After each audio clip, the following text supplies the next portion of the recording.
Want to make your digital product passport more relevant and user-friendly? In this quick tutorial, we'll show you how to customize the individual tabs to show all relevant information. In your digital product passport editing screen, you'll see a list of all available tabs.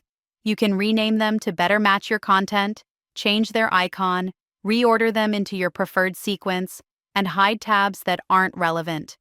Depending on the GTIN of your product, the tabs will already show the linked information. In this case, since it's a food product, the first tab shows nutrients, which you can edit or add more. The next tab allows you to expand the ingredients of your product. The third one shows allergens, which can also be edited or added.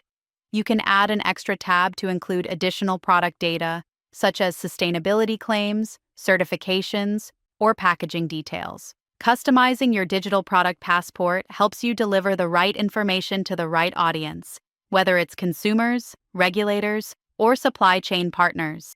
Check our other videos and don't forget to subscribe for more tutorials.